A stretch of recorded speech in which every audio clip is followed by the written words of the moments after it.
KAPN 가족 여러분, 안녕하십니까? 성공적인 인터뷰 벌써 8번째 시간이 되었습니다. 오늘은 Tell me about yourself 이 질문에 대해서 어떻게 하면 대답을 잘할 수 있는지 함께 알아보는 시간을 가지도록 하겠습니다. 수준별 답안 작성 전략, 제가 이렇게 제목을 붙여보았습니다. 그러나 실제적으로 이 질문에 대해서 정답이 있는 것은 아닌 것 같습니다. 사람마다 접근하는 방법이 틀리고 또 다르게 접근을 하더라도 성공하는 사례를 많이 보았습니다.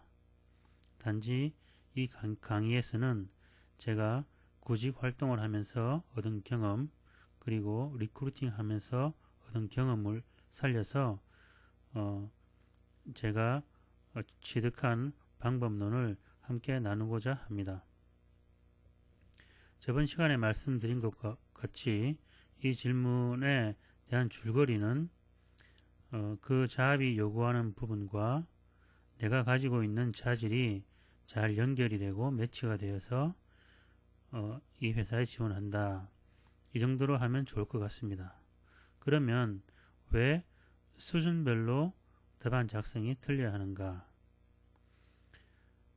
하나의 모범 답안을 가지면은 초급자나 중급자, 경험자가 다 쓸 수 있지 않은가? 이렇게도 생각하실 수 있을 것입니다.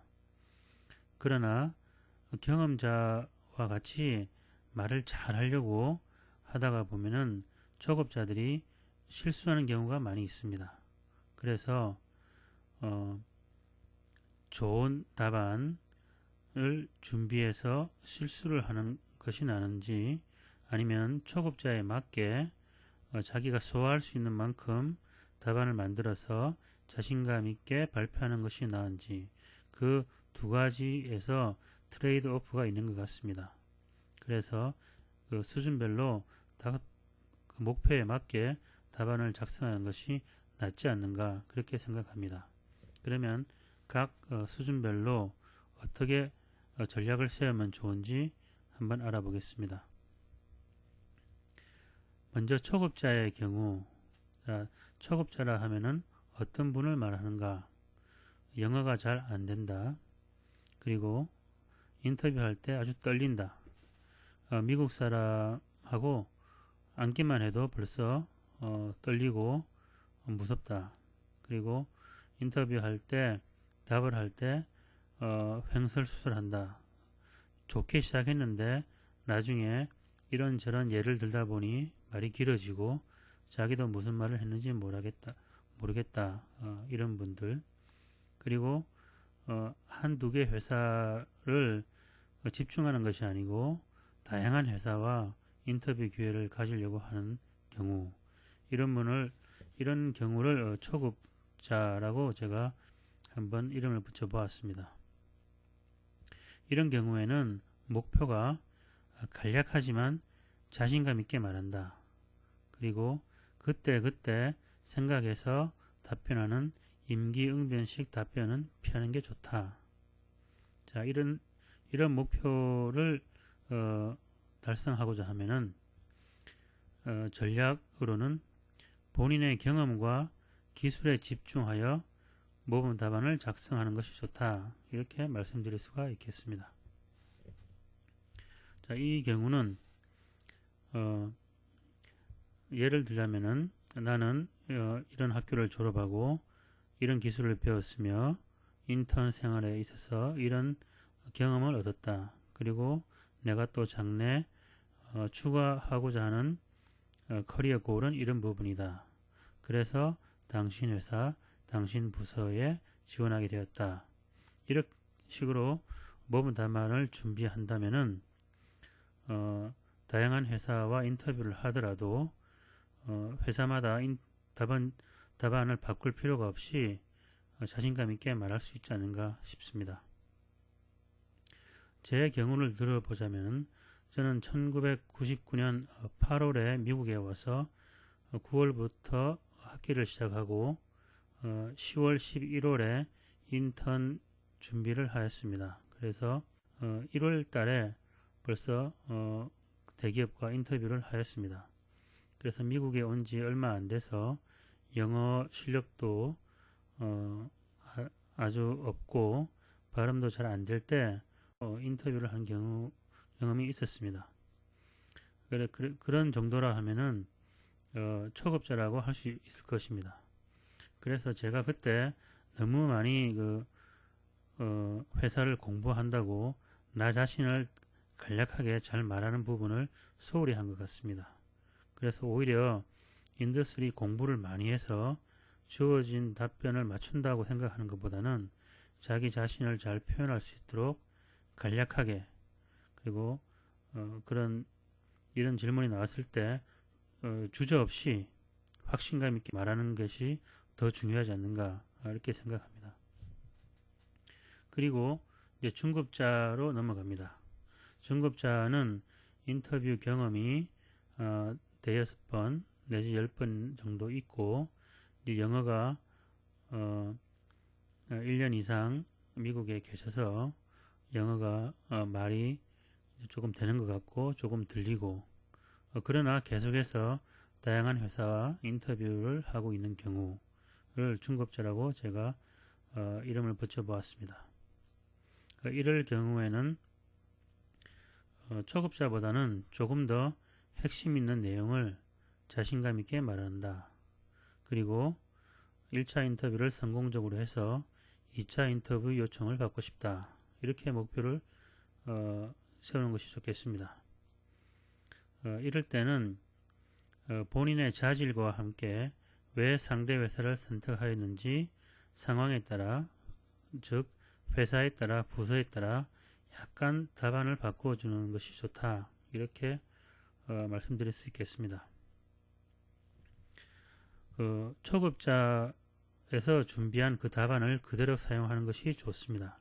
그러나 약간 그 인더스트리나 컴퍼니에 맞게 바꾸는 것이 필요하고, 또 이 중급자 레벨에서 중요한 부분은 약간 액센트를 주는 것, 그러니까 이 커넥션 부분을 좀 강조하는 것이 좋지 않는가, 그렇게 말씀드리고 싶습니다. 커넥션 부분이라 하면 왜 우리 회사를 선택하였는가, 왜 우리 부서에 지원하였는가, 이렇게 질문을 할 때 어떤 개인적인 경험, 그런 것을 말을 해서 자기의 어떤 인터뷰와 자기가 같이 공감할 수 있는 부분, 그리고 약간 이모셔널하게 다른 캔디데이트와 차별되는 부분을 주는 것, 이것이 좀 중요한 것 같습니다. 그래서 예를 들어 제가 우리 아메리칸 에어라인에 1차 인터뷰 할 때 많이 생각을 해보았습니다. 어떤 게 아메리칸 에어라인하고 나하고 관계가 있을까? 그래서 아주 고민을 해보았더니 한번 아메리칸 에어라인 비행기를 타고 해외여행을 한 적이 있습니다. 그래서 그 경험을 10분 살려서 그때 얼마나 좋은 인상을 받았는지, 그래서 왜 내가 아메리칸 에어라인에 가고자 결정을 하였는지 이렇게 말한 적이 있습니다. 그렇게 말한다면은 다른 캔디데이트보다 조금 더 나은 점수를 받지 않을까 싶습니다. 그럼 중급자 레벨을 넘어서 약간 경험자 레벨을 올라가는 경우,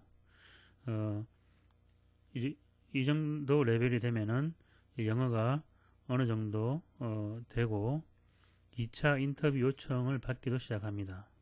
그래서 이제 회사는 들어가겠다 싶은 분들, 그러나 꼭 가고 싶은 회사와 집중적으로 인터뷰를 해서 좀 더 나은 조건에서 좀 더 좋은 회사를 가고 싶어서 인터뷰를 하는 경우를 경험자라고 제가 이름을 붙여보았습니다.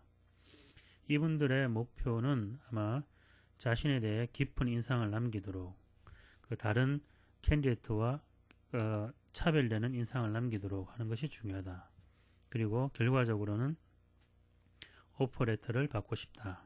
그래서 몇 군데에서 오퍼레터를 가고 싶은 회사에서 오퍼레터를 받은 후 제일 좋은 곳에 가고 싶다. 이런 분들은 어떻게 답안을 작성하는 것이 좋은가?